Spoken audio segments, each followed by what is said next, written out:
Hello, my name is Chip Chase, and I'm doing a video abstract on an article by Elena Antonacopoulou called The Relationship Between Individual and Organizational Learning. First, a little background. As argued by Antonacopoulou, the author of this article, the relationship between individual and organizational learning is a highly contested issue in the organizational learning debates. Key to this article is the question, does an organization learn? Some of the research focused on this question emphasizes the fact that organizations do not truly learn because organizational learning is the product of individuals learning. At the same time, other research focuses on the ways that organizations themselves exhibit certain learning abilities. Still, other work falls somewhere in the middle of this argument, emphasizing the ways that organizational learning is a social process, affected by contextual factors such as organization structures and communication processes. Antonacopoulou argues that this debate has stalled because there has not always been a way to capture the complex nature of learning in organizations that adequately addresses both individual and organizational needs. With this work, Antonacopoulou hopes to explore the interconnectivity between different levels of learning and revisit the relationship between individual and organizational learning. About the article. This article presents findings from an empirical study that focused on individual learning practices of managers in the financial service sector in the United Kingdom. The objective of this study was to expose the conditions that shape what learning is perceived to be and how it is pursued by managers in 3 banks. While the study focuses on individual learning, the questions posed in the study address the larger context of multiple levels of learning, fixing individual learning within a larger social process or context. Antonacopoulou begins this article with a discussion of the financial service sector, giving background on the learning context of the 3 retail banks studied. After this, the author presents and analyzes the research findings in order to show how individual managers engage in their learning. As part of her research findings, Antonacopoulou presents evidence of managerial learning practices and also provides analysis in ways that we should rethink learning in our organizations. Before addressing the research, Antonacopoulou discusses the current context of the financial services sector in the UK. Due to changes in the world economy, retail banks have recently had to shift their focus and change their processes. In particular, the banks involved in this study underwent numerous operational and strategic changes in recent years, including a shift to a sales mentality. These new changes require a skilled workforce which needs to be retained and grown. This has led to problems in management. Management education, training, and development is a critical priority. In the past, managers have often had to develop their managing skills on their own, but this has changed in recent years in the financial sector. For this research, a sample of 78 managers in 3 retail banks in the UK were randomly selected. These managers spanned a broad range of age, seniority, specialization, gender, and background. This longitudinal research study unfolded in 5 main phases and took 3 years to complete. The main strand of the field research was a qualitative interview. Supplementary data collection also occurred through observation and questionnaires. These managers were asked a series of questions about the learning process, and in particular, they were asked to share their views of what learning is, how people learn, and the factors that contribute to or inhibit learning.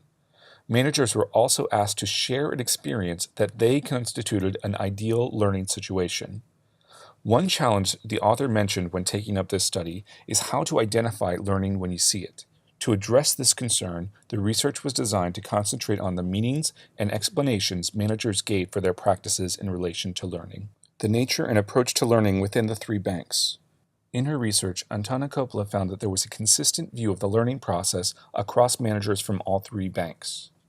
Managers shared a perception that learning results from experience, training, modeling others in the workplace, and coaching. The bank managers commonly referred to their ideal learning experience as a specific training intervention within the organization.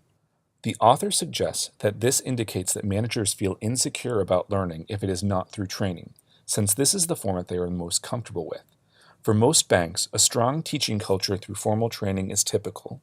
The author argues that managers perceive off-the-job training to be the most effective because that is how they interpret what the organization values.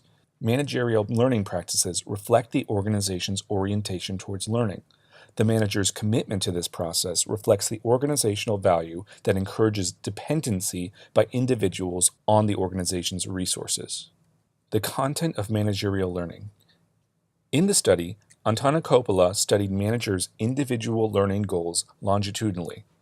The majority of managers who were able to identify a learning goal described a specific skill in relation to their present job.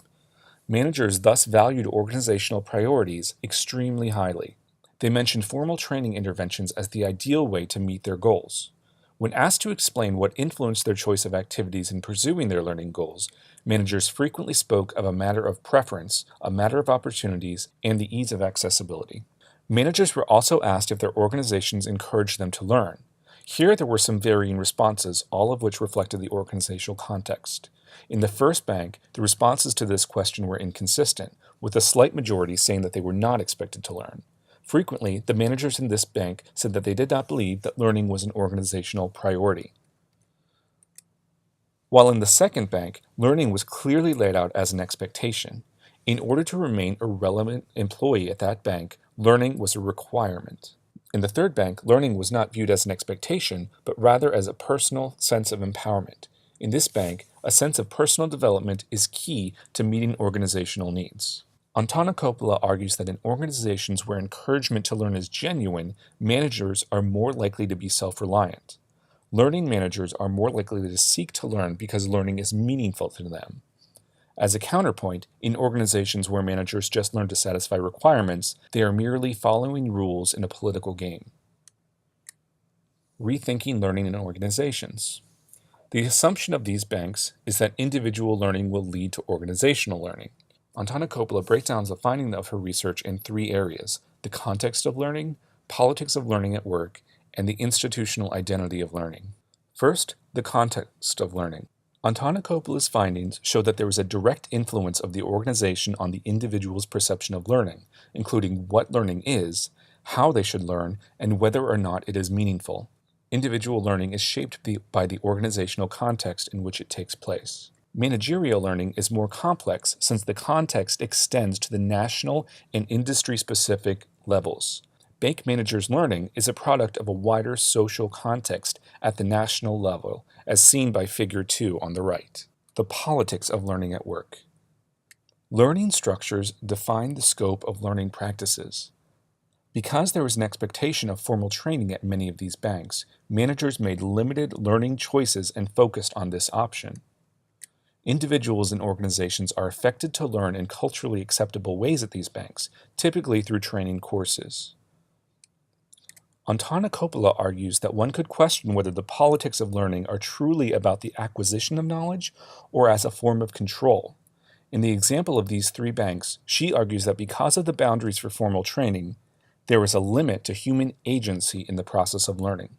Individual learning is as much a reflection of individuals' personal interests and histories as it is a reflection of their social identity and the regulating impact of their professional culture which they embody. The institutional identity of individuals' learning. The learned identity of a professional in an organization affects that person's approach to learning itself. The impact of learning is lessened because they only seek to learn in order to maintain rather than challenge the status quo. According to Antonacopoulou, one could argue that individual learning, in some respects, is only as good as the organizational context in which it takes place. At best, individual learning reflects or mirrors the lack of organizational learning. How practitioners can apply this research. One of the key findings of this report is that the relationship between individual and organizational learning is extremely complex, and fundamentally, the relationship is not reciprocal. The organizational context has the most significant bearing on the meaning ascribed by individuals to learning, how they go about learning, and what they seek to learn. At the same time, individual learning is not seen to have a significant impact on organizational learning, particularly since it is limited within the context of the dominant learning structures, which in the case of the studies reinforce the status quo. Antonacopoulou also calls for a more careful understanding of the nature of individuals' learning in organizations in relation to the interlocking context in which such practices transcend, such as the group, the organization, the industry, and society at large. These findings can be applied by organizations and learning practitioners in those organizations as they reconsider their organizational learning culture. If the focus of learning in that organization is on maintaining the status quo and not being innovative, learning will continue to have a limited impact. Thank you for your time.